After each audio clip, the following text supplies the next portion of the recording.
Today I'm interviewing Ron Badock, who was a member of the 2nd 4th Machine Gun Battalion, captured on Singapore, went to the Burma-Thailand Railway and finally ended up at the end of the war in Saigon. But I think it's best that I now leave it for Ron to tell us the sequence of events that involved his time as a prisoner of war. Ron, can I say how much I appreciate your agreeing to this interview today, and I'm just going to take this out a little bit to get you into the frame nicely. That's good. Can you tell me where you were born and where you went to school? Born in Kalgoorlie, went to school in Kalgoorlie. Right. And where were you when you enlisted into the AIF? In Norseman. Norseman, right. Yeah, they had a recruiting mob went through about June or July from Coolgardie to Esperance. And then when we weren't called up until October, and by that time a lot of the fellas had drifted off to their own places. But anyhow, they picked all the recruits up from Esperance to Coolgardie, with a few exceptions. Was Jack Sanderson, Lou Daly, Leo Walsh, and Frank Brackleman. Yes.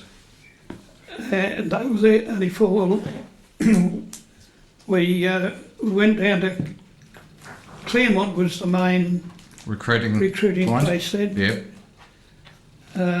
And we were there for a few days to get some shots and that sort of thing, and then they took us across to Ascot Racecourse, and there they finished up course of needles and all that sort of thing, and then we went up to Northern. Yes. And when we got to Northern, running the RTD for a matter of days, when they called for volunteers for the 2nd 4th. Yes. And so that was how a lot of us finished up in the 2nd 4th, because quite a large group went through at that time. Now I need to ask you something about this. When you were in Northern, were you involved in the Yankatel march from Northern to the city? I didn't miss a march at all, anywhere. Yes. Oh yes, it's in that. That was a long march. Well, it was, yet it was over a period though. Yes, yeah. I mean, as a matter of fact,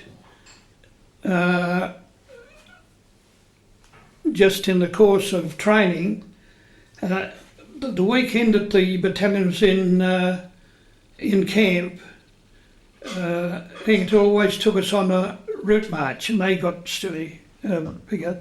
So one time there, later in the piece, from Woodside we went around till we got to near a place called Cuddly Creek, and then he took off across country, and a very hilly country.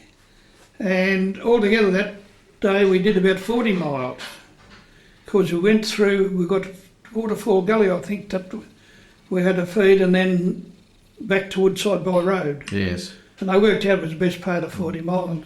Now you've moved us over to Woodside. How did you move from Northern to Woodside? Did you go by boat or by train? Yeah, it was only a bright spot in our history. Yes. Yeah, the advance party went by train. Yes. And then the rest of us travelled first class on the Duntroon. Right. Very good. Yeah. Now after your training in Woodside, you were moved to Darwin. Yeah, well, the battalion was moved to Darwin, but as our usual luck, B Company got split up and went down to Adelaide River. Now, from what I can make of it, the main thing, that was where the bad boys' camp was, at Adelaide River. And they had a group that was guarding them through the day, nearly all sergeants. And then night time, the 2nd 4th took. I reckon they fell for the 3-card trick there. Yes. Yeah. But anyhow, that was it. And there's one of our fellas, Joe Meredith, and he was a bloody rascal. He was in that camp when we were guarding it. And so it was, we did the night shift, they did the day shift. The rest of the time, I think, they were trundling 44-gallon drums around was about the only reason I could see that we were sent down there. Yes. Now, with your move to Darwin, part of it was by train, by rail, and then... No, by vehicles, trucks. Yes, all the way. Yeah, I think it's about 80 miles, I think, from roughly. And we got back there, whatever the date was, I couldn't tell, it was near enough to the new year. And we were just there, from what I remember, overnight before we got on the boat. And is this in Darwin? we were on the, from Darwin. And was that the Marilla, was it? Or? Yeah, we were on the Marilla, and there's other parts of the battalion were on the Westrader. Yes. And then, of course, it went across and transshipped into the Aquitania. Aquitania, yeah. In Port Moresby. Yeah. Now, shall we... Left there in a hurry. Yeah. Yeah. So that was fairly... was it in the last weeks of 1941, or was it already... I wouldn't... It was around that time. time. It would have been, yeah. Around that time. Yeah. Do you remember where you had Christmas that year? I think we were still down at Adelaide River, I think. Really? And Okay. Just before the new year. Yes. So you go around to Perth, did round to Fremantle on you, and you didn't know where you were going. Yeah, well, You didn't know you were going to Singapore, did you? No, but when we got on at Port Moresby, Yes. we thought to go direct to Singapore, but then the crew said no. Sydney's our next stop because we had to leave there. Really? Yeah. And so it went on. It went all the way around there. Now, I think it was about the 24th of January that we got up to Singapore. Yes, in the Sunda Strait. In the Sunda Straits. Was it? Yeah, changed ships at Sunda Straits, which has become quite a well-known name because of the Perth section there. Yes. Going down. So you're there on the 24th of January, and you would already know that the Japs have already landed in northern Malaya. They were well down the Malayan Peninsula. But it just shows you bloody how hopeless it was. When we were out, we were in a camp near the naval base in Singapore. Near Keppel Harbour, was it? Near Keppel Harbour. No, we were up near the north, up near those oil tanks and the naval base. Yes, no, I know what you mean. But then when we went to actual position, that's when we went to woodlands just to the left of the causeway. Yes, yes. And firing fixed lines across the water to about where they were, they hoped they were on a straight line. So we would train, our guns train just off the point there. Now, who were your company officers? Well, Tom Bunning was the OC. Yes. Smith Ryan, or what used to call Smash Ryan. Yes. He was 2IC. Well, that was about all the... then the platoon commanders, I think there was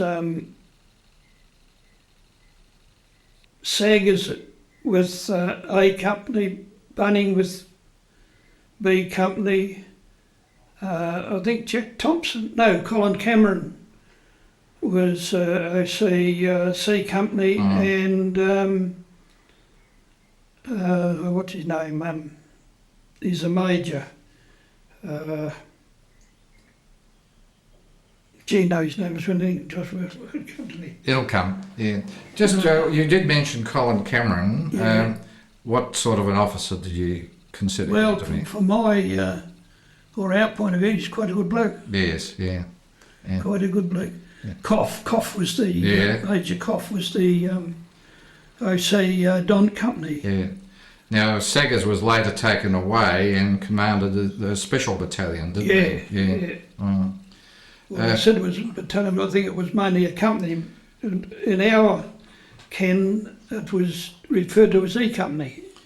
Yeah, but he ended up with all these odd people. He ended up with service corps people. He had very few infantry people under his command, as I understand. But that we won't worry about that.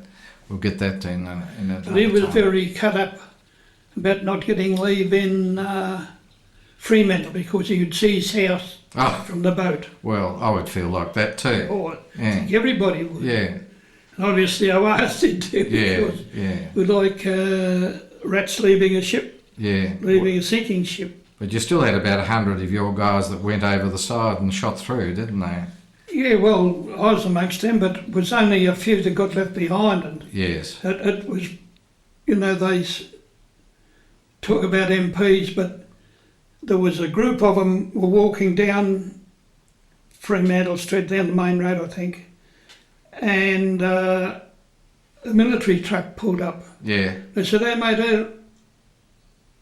how about running us down to the wharf, you know, Yeah. catch a ship?" "Yeah, jump in." Went round to the bloody jail. Yeah. And they were the blokes who got left behind. Yeah. Ended up in Java. It was pretty crook. Yes.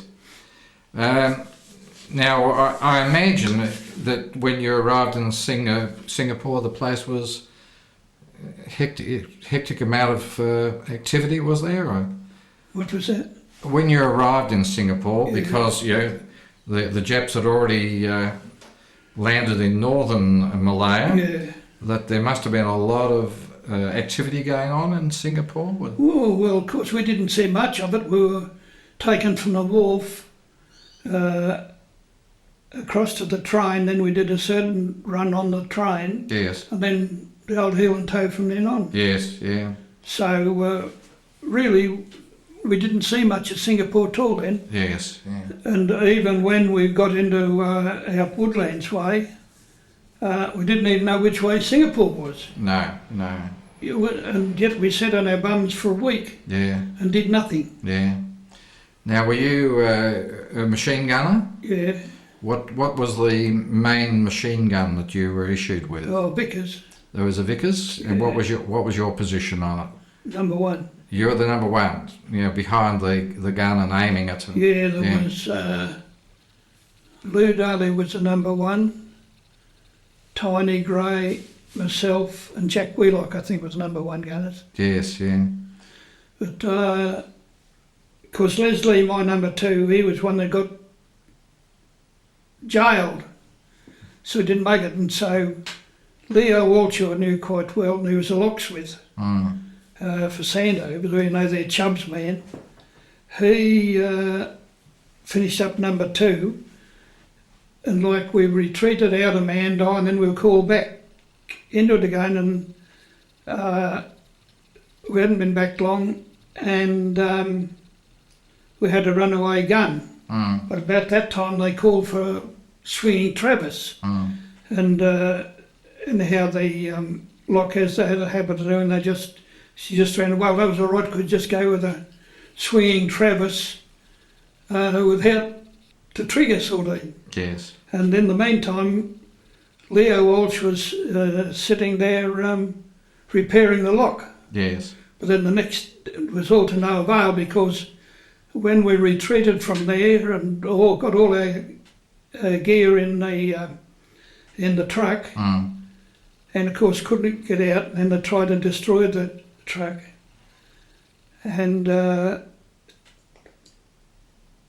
so the Japs would have finished up with all that. All our personal gear and guns and that sort of thing. 8 platoons guns, of course. Now, did your gun crew fire on the Japs coming across the Johor Straits at any time? Oh, only fixed lines. Did you? Yeah. So You you couldn't see them. no. No. but they were just given the coordinates and Yes. instructions, and so that was it. Yeah. So Yeah.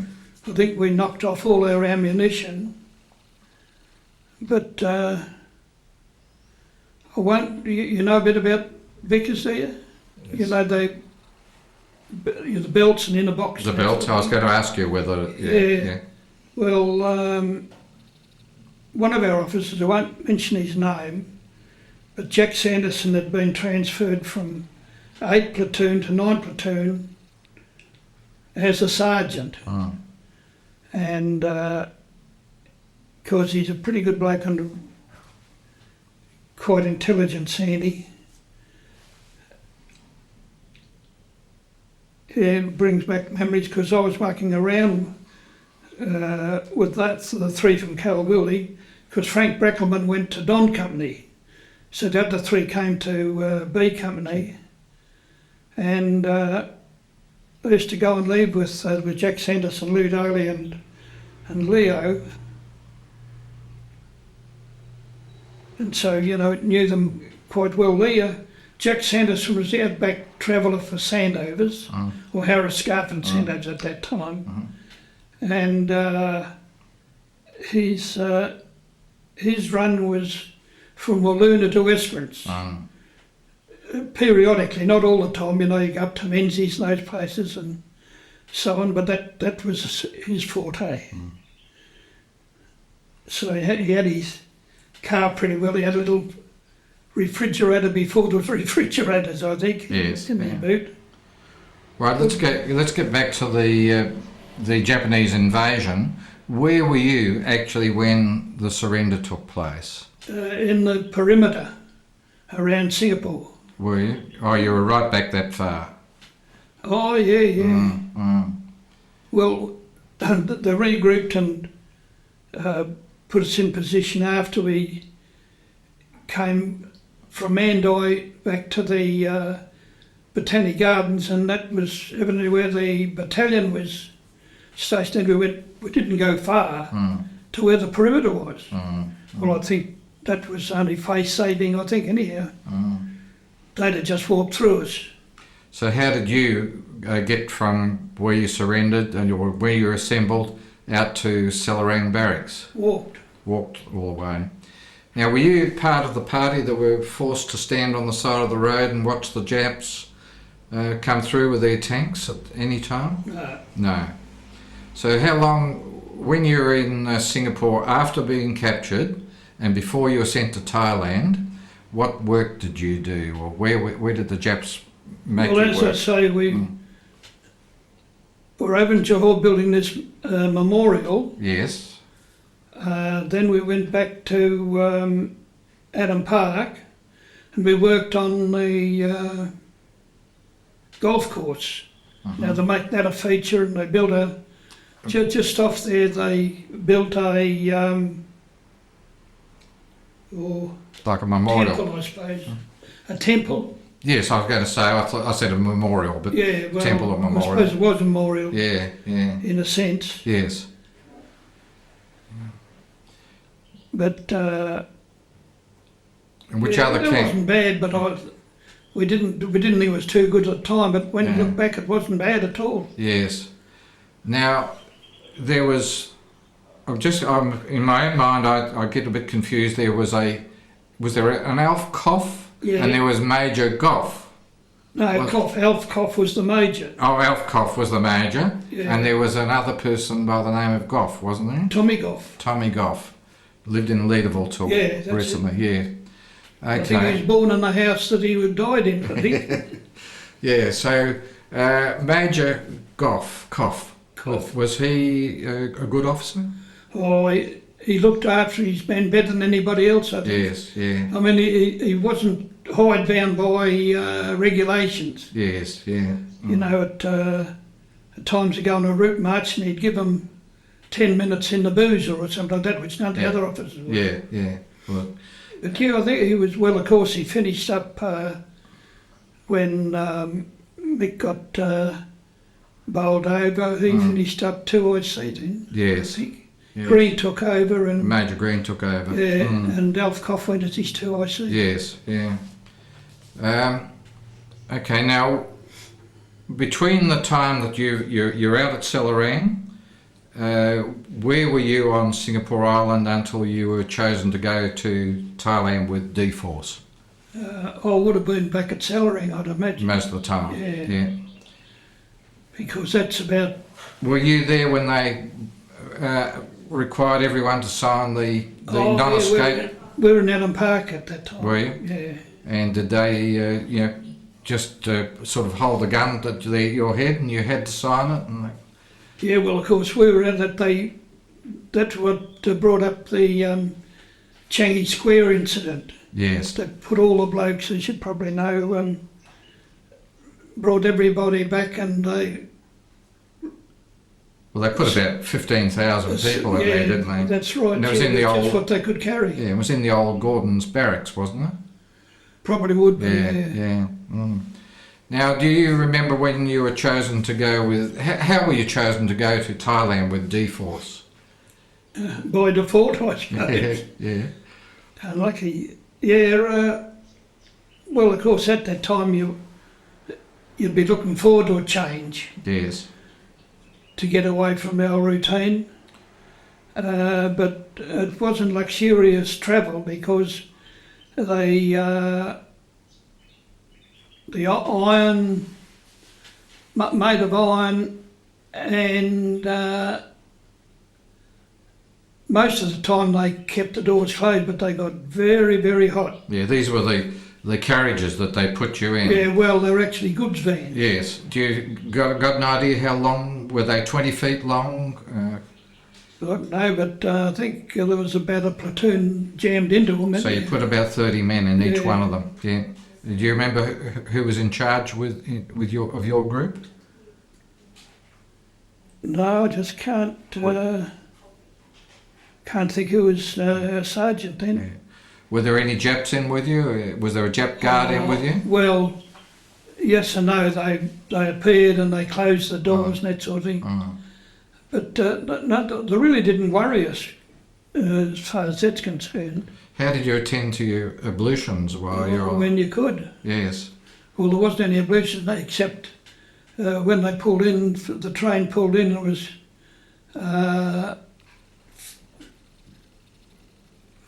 filling up with water and so on. Yes. If you're lucky, you could get under that. They'd leave it going and you'd get in. And This is under the hose that Yeah, fills the under steam the- engine with water. yeah, Did you Yep. Did you manage to get a shower under there? Yeah, Uh-huh. and that was all that we had. And if you wanted a bog or anything, well, you did the best you could. Of Well, course, fortunately, at that stage, we hadn't struck all the dysentery. Otherwise, Yeah. it would have been bloody terrible, yes, yeah. or a lot worse, anyhow. And I don't suppose you were getting too much food either, anyway. Well, it was pretty light on going up to Thailand. Do you remember being in Kuala Lumpur railway station? Yeah. Yeah. Well, did you manage to get to a toilet there, or did you just have to Well, go? if there was, we didn't know about it. No. Okay. Now, Because you could really say, like, the Japs made no provision for it at all. No. All right. Now, there's 30 of you crammed in this goods wagon. Yeah. How did someone organise to some to stand, some to sit, some to lie? Oh, yeah, and if you get your turn near the door, which the Japs are allowed to be open when you was going, Yes. because at that you get a breeze there, but didn't get any other part of the No. of the van. Yeah, it was really a goods van, Yes. a goods wagon, Yes. because I forget where it was, somewhere there where they had a layer of rice on the floor, Uh-huh. and they had bloody weevils, and they come out and bite you. Yes. Yes. Yeah. You know, it was just... Yeah. Now, do you remember arriving in Bampong? When you arrived in Thailand at your terminus up there? Yeah. What? Ban Pong. we weren't there that long on our way up. But then when we were well enough, they moved us out of Chungkai to Badock. Yeah, but we're still going up to the railway. Oh yeah. You know, so you're Ban Pong. Did you go from Ban Pong up to say Kanchanaburi as you were going north? Yeah, all that. Did you go by train or did you walk or did you trucked or what? We went by train by part of the way and Yes. walked the rest. Yes. Because I remember, I think it was Hintock, they had running water. Some engineer had made this system from a stream up in the hill through bamboo, and that you could get a shower. Yeah, well that's where... We thought that was bloody great. Yeah, well that was Dunlop Force had set that up. Did he? Yeah. Oh, and it was a Major Woods that... he was the engineer, did was he? I think he was Corps of Engineers, yeah. Sounds like it. Yeah. And he... No, I didn't know that. He tapped into a creek and reticulated the water. Okay, so you marched all the way past there, and you were with... Which of the battalions of D Force were you with? Oh, well, Who was the major who was in charge? I can't remember that. No. Should remember it.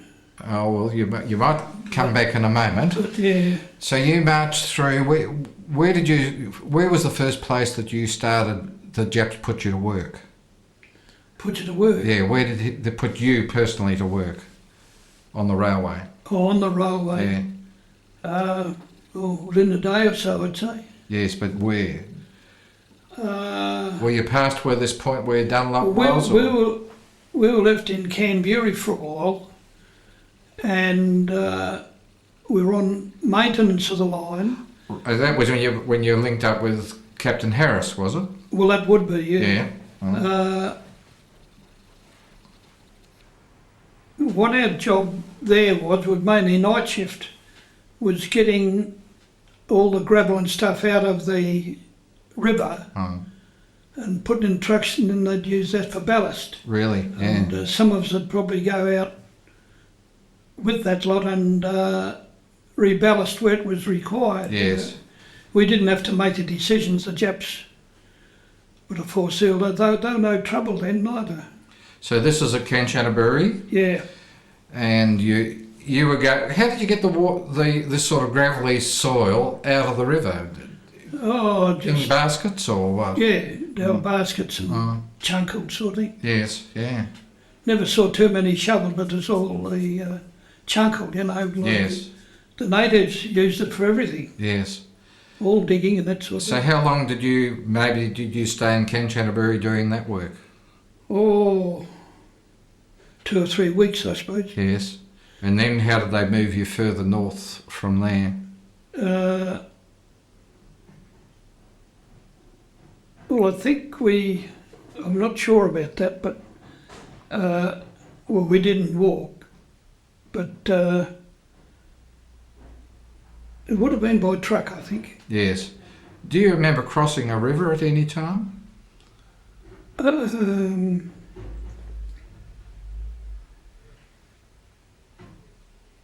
No, there was about 3 different bridges, I believe, was built across there, but no, I don't really remember crossing the river.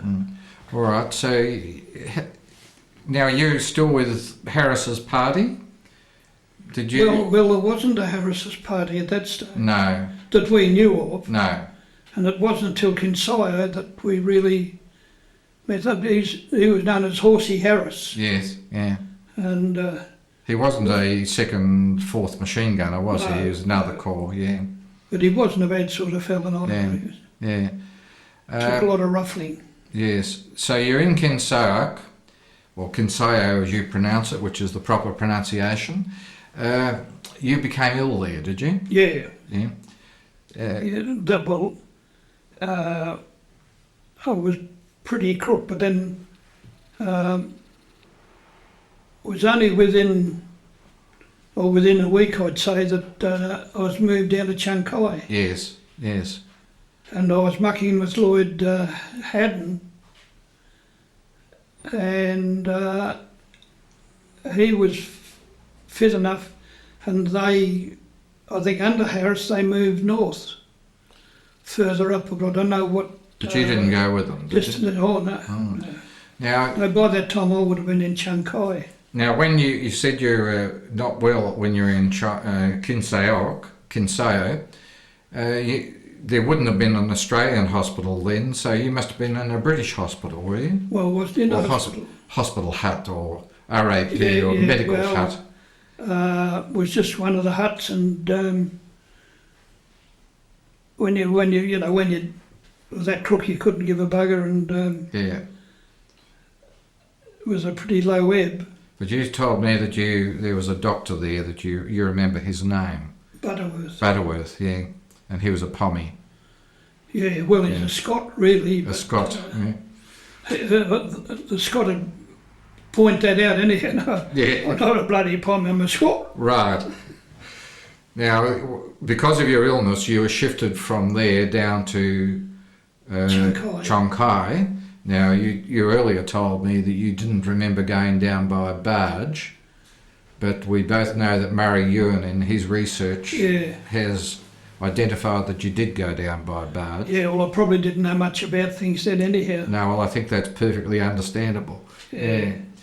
Now, when you're in Chungkai, do you remember there were very few Australian doctors in that camp? That was almost Didn't know of any. no, none. But I did ask. Do you remember a very well-known doctor who was in that area by the name of Captain Jacob Markovich? Or I heard of him. yeah, you never saw him? No. No. Yeah. Not personally. Yeah. No, he was a Canadian actually. Yeah, I believe so. Who just got Yeah, we caught up in the things. we didn't see Dunlop or even hear about him No. until after we got home. Yeah. Did you have around this time, but before you were chosen to be on a Japan party, did you have any contact with any Australian doctors at all? No. No. All right. Now, when you're in Chungkai, it's only 6 kilometres away from the bridge over the River Kwai. Yeah. Did you at any time? Did you ever cross that, either on a I train or? would have Yes. on the way home. Yes. Yeah. There was one of them, I believe there was 3 or 4 of them Yeah. altogether. Yes. First one was bamboo, and then it gradually up to the steel one, and then of course, I don't think the steel one was used too much before they'd bombed it. Well, it was blown away in 1945. Yes. Yeah. Yeah. Were you ever in a camp called Tamwan? Tamui. Tamawang, yeah? No. No. Did you ever know where Claude Anderson was when, Claude was only, eventually only about 10 kilometres from where you were? Yeah, no. Well, it might have been 100 miles away Yeah. for all the communication that went on, Yeah.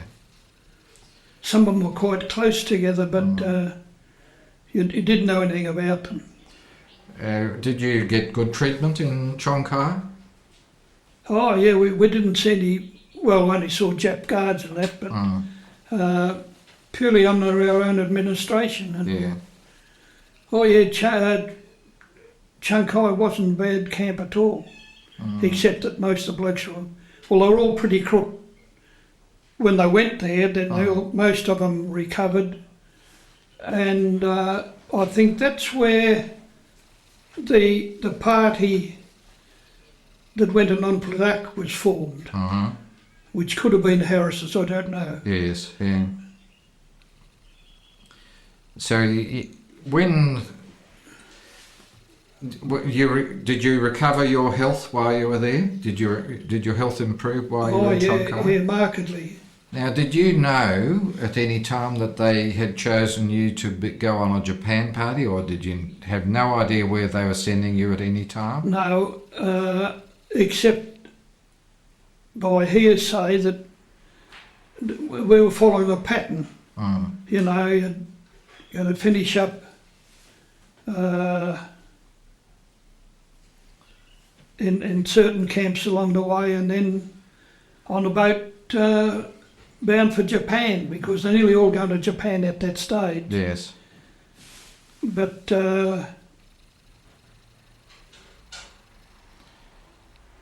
Well, you were shifted back to, we're probably in 1944 now, and you were shifted back into, well, no, I'm going too far ahead. Do you remember when you became aware that the railway had been finished? About when it was finished, pretty early. Yeah, late in 43. Yeah. Yeah. And then in 44 you were shifted back to Singapore, is that right? Yeah, that'd be right. How did you go down to Singapore? Well, as far as I know, it was by train. Okay. Well, if It was from Non-Black, well, of course, yeah. that was virtually on the railway line. Yes, yeah. Now that, obviously you don't remember it, but I was just going to ask you, if you had recalled it, whether it was a better return trip and more comfortable than when you came up. Not much, I don't think. No, there wouldn't be much in it. Do you remember actually when you got down to the bottom end of Malaya and you were going on to Singapore, do you remember going over the causeway in the train? No. No. When you went back to Singapore, which camps did you go into? River Valley Road. River Valley Road? Well, that was part of the staging, Yes. I imagine. Yeah. But while we were there, we worked on the war. Yes, yeah. Did you manage to steal some bits and pieces for your own Or comfort? couldn't be that sort of thing. No? You're too much integrity. But, you know, there were some funny incidents. Oh. The Japs there, if they caught a fella, or who they caught, with contraband on, they'd make them eat it. Yes. And in this group that I was with was a few members of MAC, That was convoy. olds and bolds. Yeah, they were old guys. They were around 40 years of age, Oh, weren't yeah, they? really Yeah. old, yeah. Yeah. And Scotty Murray, he didn't have too many teeth, and he was caught with soap. So he's eating something, he's offside or anti-welfare. He got a bag of Kanchanaburi, you know, the little hard, or like a pill, little hard, you know, you stew them up, a pea, don't you? Yes, yeah. And here he is with no teeth and trying to get rid of these things, you know. Yeah. Of course, it wasn't too funny for him, I might add, but No. the rest of us saw the funny side of it. Yeah. So you're working on the wharves there and living in River Valley Road. Yeah. Did you know that they were intending to take you to Japan at that stage? No. Didn't have a clue. Not until we sort of found out what others had done and they followed this pattern. We thought, oh well, and when we got on the boat we thought it'd be for Japan, but we believe whether it's right or wrong, I don't know. But we lost the thread there. Well, we're talking about you getting to Japan and whether you knew you were going. As we learned later that they were going to Japan, but they're losing too many ships, and so they pulled into Saigon. But an interesting part about coming into Saigon, there's a town called Cape, or a place called Cape St. Jacques. Cape St. Jacques, yeah. And we're approaching that, and then we see a myriad of ships sitting on the boat under their superstructure and masts above water. So they'd sunk. They were sunk, were they? Yeah, well, the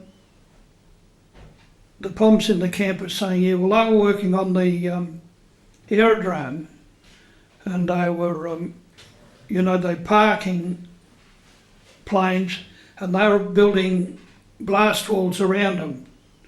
And interspersed in that there was dummies. Well, they said the planes came over roughly about 8 o'clock in the morning.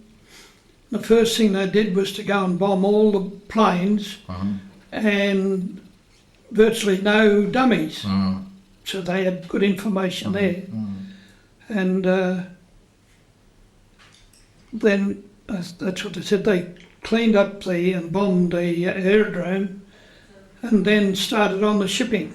Yes. Something like 180 ships that they got there from there, Kanchanaburi or the China Sea, right up the Gulf to going up to Bangkok way. Now we're getting we've got to race a little bit ahead of ourselves. Yeah. When you left Singapore, what was the name of the vessel that you left Singapore on? Well, it was the both. The Both, B-O-T-H. Yeah. The Both. We didn't Right. know it at the time, No. but that's what it turned out to be. Was it what sort of a vessel was it? Was it an old one or? Usual old coaster. Yes, yeah. And when you left, were you part of a convoy? Yeah. So what on your passage going north, what happened to the convoy? Well, as I said before, this night, every night you'd get you get all the sparks and cinders coming out the funnel. Yes. We'd be going crook, but we later on thought, well, that must have been a signal. Said, don't hit me, I'm a POW boat. So that was all we could put it down to. Because, as I say, once after this night, and when dawn broke, there was only our own ship and the Jap gunboat that was on surface. Yeah, so the others had been We don't sunk. know where they went. The others were We sunk. presumed the others Yeah. went to the bottom. Okay. And But now, I don't think that there was any POWs on them. yes. But you go into Saigon or Cape St. Jacques Yeah, then up and the river. and Even up the river, there's boats up in the paddy fields and everywhere. yes, yeah. We've So- got 180 ships, it's a lot of ships. Yes. Any idea how many people would have been on your boat? Oh no. Just hundreds, just picking hundreds, 200 or 300, or Oh, that'll be at the most. was it? Yeah. Yeah. And where were you sleeping? Or were you On deck. on the deck? Yeah, which suited us, except for the cinders, Yeah. on deck, and they'd put a layer of raw rubber, in the big bales. Yes. Yeah. But of course, with all the weight, they finished up all sizes and shapes. Yes. But we were a lot better off being on deck than we were down below. Yes. Yeah. And when you arrived up there, where did they put you? Where did they accommodate you in Saigon? What they call go-downs in Singapore, I suppose the same name there, Yes. which was, The warehouse type things. yeah, some huts, like the usual hut, Dalat hut, Yes.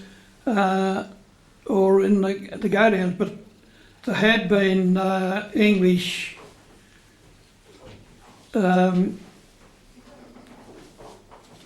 in them before, Yes. Yeah. because I don't know what happened to them, they just mooched off somewhere. Yeah. And now you did tell me earlier, before we started recording, that you were forced by the Japanese to work on the airfields, and you briefly mentioned it a little while ago. How far away from sort of central Saigon, or where you were accommodated, was this airfield? Oh, it was a hell of a long way. Did you walk there every day? The one in Indochina was up near a place called Dalat, which was didn't go in there, but evidently it's a bit of a hills resort. The locals used to go up there to escape the heat in the really hot summer. So were you building the airfield at Dalat? No, at a place called Kang, which was perhaps, at a rough guess, perhaps 10 k's or 10 miles away from Dalat. Oh, right. So you're a long way out of Saigon. Oh, yeah, yeah. And what were your conditions like up there? Not too bad. Was it better than when you were on the railway? Oh, yeah, there was not so much hassle with that.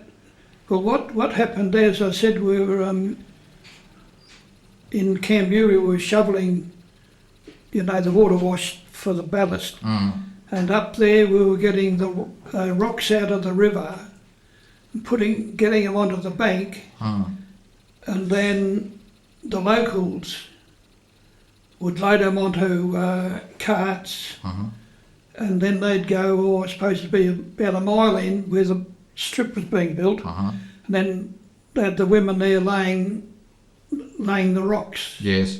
So that was about the only job was there if you worked. As usual, of course, the wasn't over much tucker, but a strange thing there that we thought was pretty strange. Two of our blokes, one second, fourth, and an eastern stater, Sydney bloke who was a bloody rascal. They'd evidently found out that a hut on the Japanese side of the fence contained Red Cross stuff. Yeah. And they used to go and knock it off. Yeah. Well, of course, they went to the well too often and they got lumbered. Well, they got beaten up a bit and roped and